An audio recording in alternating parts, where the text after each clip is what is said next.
Have you ever thought about those, pivotal moments, points in history or just in communication that totally change the game afterwards? Absolutely. Those moments that everything seems to hinge on. Well, today we're zeroing in on one of those, a really foundational moment from the biblical narrative, a dramatic meeting on a mountain. And the powerful words spoken there, words that really set the course for a whole nation. It's a key point described with incredible detail about timing and place. Exactly. We're doing a deep dive into Exodus, specifically chapters 19 and 20.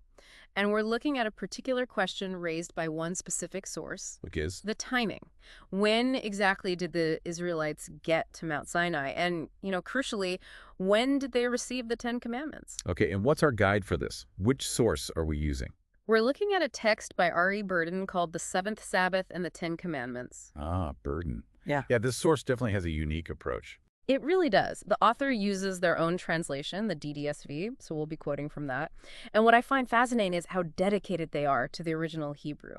They even include pronunciation guides for some words. Right, trying to help people connect with the text more deeply. I think you mentioned some examples. Yeah, like ow as in slow, wow, like and tune, like and I, like e and sheet. It's a helpful touch, isn't it? It is. It shows the author's real effort to make the Hebrew accessible, which is pretty central to their whole analysis, actually. For sure.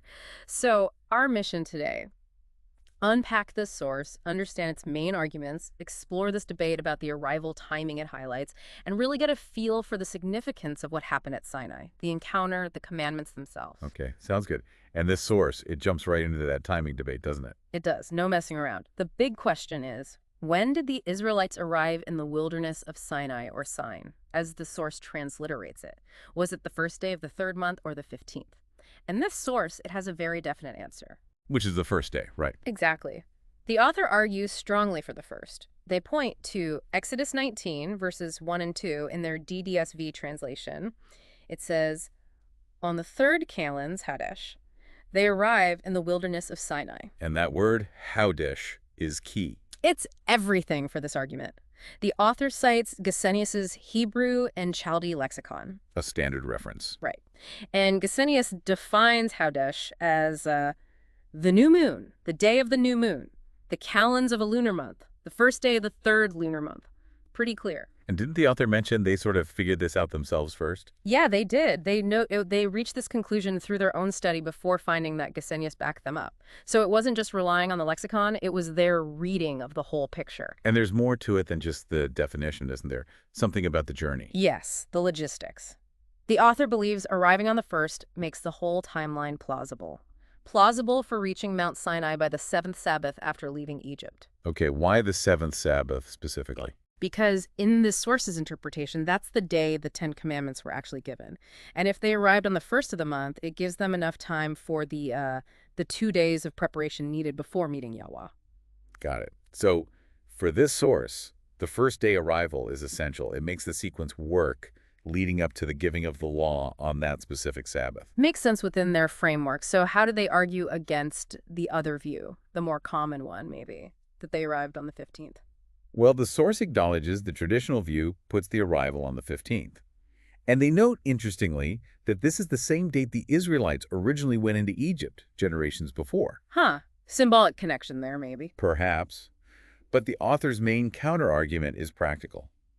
Arriving on the 15th makes the journey from Egypt to Sinai just too long. Too long for what, specifically? Too long to fit with the author's understanding of the timing for the later feasts, especially the Feast of Weeks, or Yawhuwwawh. That's the one connected to Pentecost. Mm-hmm. Ah, okay. So it's not just about when they got there. It's about how that date ripples through the religious calendar later on. Precisely.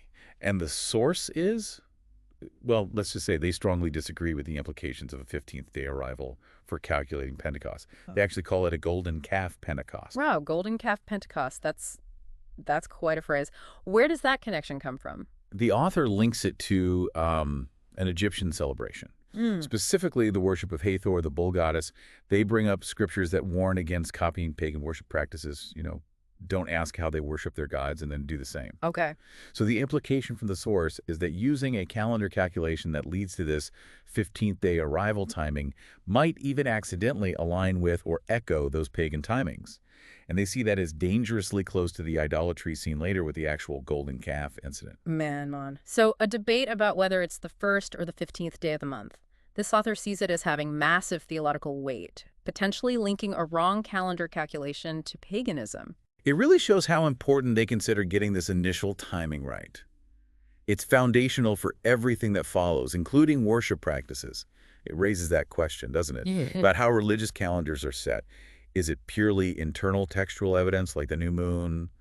Or is there a danger of outside influences creeping in?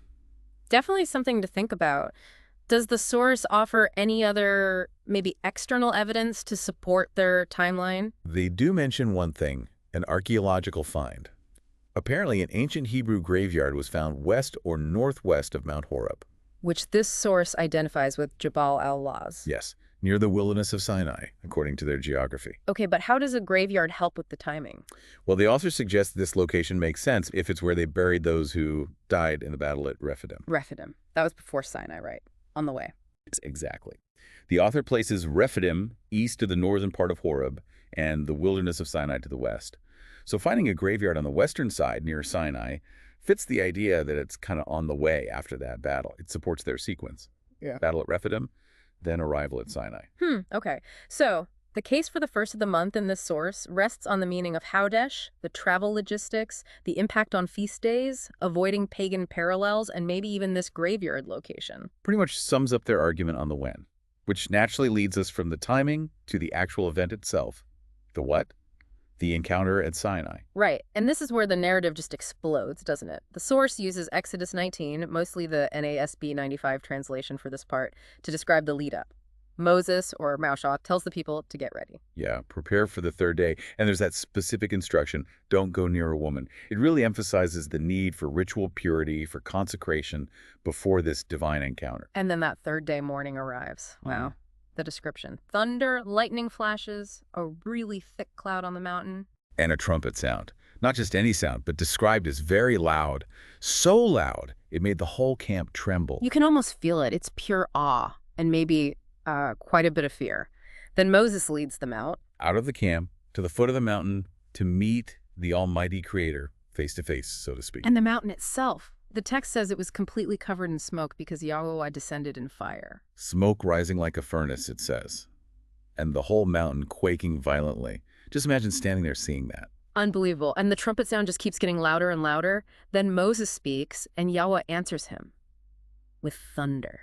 It's this direct, powerful communication, but it's mediated through these overwhelming phenomena. Almost too much to take in directly. Then the text says Yahweh actually came down onto the mountaintop and called Moses up. And Moses goes. He ascends the mountain.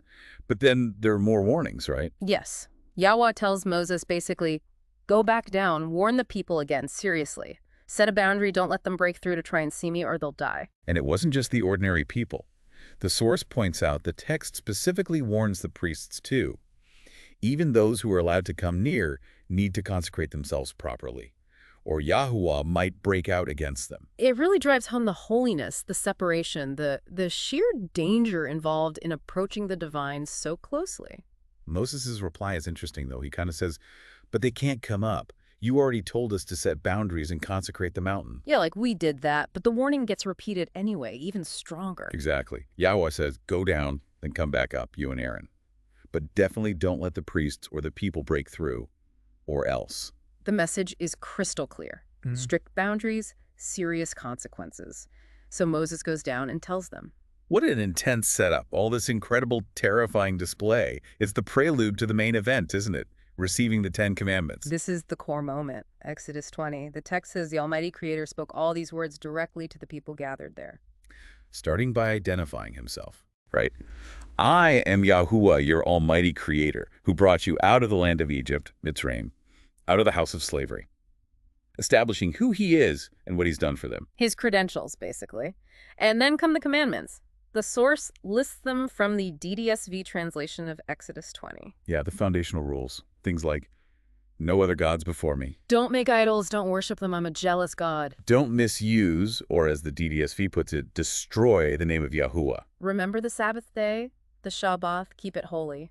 Work 6 days, rest on the seventh because Yahweh rested. Honor your father and mother. Don't murder, don't commit adultery, don't steal. Don't give false testimony against your neighbor. And don't covet anything that belongs to your neighbor, house, wife, workers, animals, anything. These core principles, delivered right after that incredible display of power, it must have been overwhelming. Completely. And the people's reaction shows it, doesn't it? Exodus 20.18 and 19. Oh, absolutely. It says they perceived it all, the thunder, the lightning, the trumpet, the smoking mountain. And seeing this, they trembled. They stood way back. They were terrified. They basically begged Moses, look, you talk to us, we'll listen, but please don't let the Almighty Creator speak to us directly anymore or we're going to die. Yeah, the direct divine voice was just too much, which is fascinating because the text emphasizes Yawhuwwawh did speak directly, but the people immediately asked for a mediator going forward. It highlights the sheer intensity of the experience. How does Moses respond to their fear? He tries to reframe it. Exodus 20.20. He says basically, don't be afraid. This isn't meant to destroy you. The Almighty Creator came like this to test you so that the proper respect, the fear of Him, stays with you so you won't sin. So the terrifying display had a purpose, instill lasting reverence to keep them on the right path. That's the idea presented. And after that, the people stay back while Moses goes closer into the thick cloud where the Almighty Creator was. The source also mentions some follow-up instructions, right, after the main commandment. Yeah. Yes, from Exodus 20, verses 22 to 26, again using the DDSV. More practical things about worship. Like what? Yawhuwwawh tells Moses to remind the Israelites, you yourselves have seen that I spoke to you from beyond the sky. Therefore, absolutely no making gods of silver or gold to worship alongside him. Makes sense after seeing the real thing. What about altars? Specific instructions there, too. Make an altar of earth for sacrifices. Simple enough. But if they use stone, it has to be natural, uncut stones. Using a tool on the stones to shape them, that profanes the altar. Interesting detail. Keep it natural. And one more thing about the altar. Don't build steps going up to it. The reason given.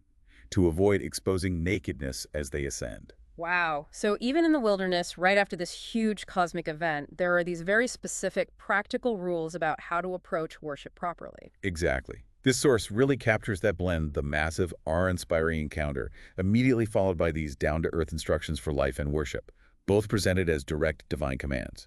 Yeah, this source definitely gives us a specific way to look at these chapters. The focus on timing, the vivid scene, the commandments, and these extra rules. Did the author pull out any other specific points they found interesting? Yeah, a couple of final thoughts. One is a recommendation. The author suggests it's particularly fitting to read the 10 Commandments on the Seventh Sabbath, the Shabbat. Ah, connecting the reading directly to the day commanded in the reading. Makes sense. What else? The other is more of a curious observation, kind of a personal musing from the author. They wondered about the livestock. The animals the Israelites brought out of Egypt? Or Mitzrayim? Exactly. The author asks, why were the people apparently going hungry, needing manna from heaven, when they had all these animals ruminants, good for meat with them? Good question. What's the author's theory? They suggest, or wonder, if the reason they weren't eating them yet was because they were saving them specifically for the upcoming Pentecost, the Yawhuwwawh festival meal. Huh. That's a really specific interpretation. Trying to square the livestock detail with the timing of a future feast. It definitely shows how closely the author is reading, trying to make every detail fit their overall timeline. It does. It makes you think about how every little detail, even the animals, can become part of the puzzle when you're focused so intensely on timing and sequence, especially in a source like this one. Absolutely. Okay, so let's step back a bit from this deep dive, guided by R.E. Burden's source. We've really dug into the author's argument for that first day arrival at Sinai. Contrasting it strongly with the 15th day view and showing how the author connects that debate to feast timings and even warnings against pagan influences. Big stuff from a seemingly small date difference. We've also tried to capture that incredibly vivid description of the Sinai encounter, the fire, the smoke, the sound, the trembling, the strict boundaries. And of course the core content, the 10 Commandments, spoken directly, plus those additional rules about worship and altars that followed. This source definitely offers a unique viewpoint, with its specific translation, the focus on Hebrew terms, and these distinct interpretations, like that golden calf Pentecost idea. It really highlights just how detailed the analysis of these ancient texts can get, and how different takes on seemingly minor points, like an arrival date, can lead to really different understandings of major events and practices. So thinking about this level of detailed, sometimes challenging interpretation from one source, what does that make you, our listener, think about how we approach and understand these kinds of historical and religious texts?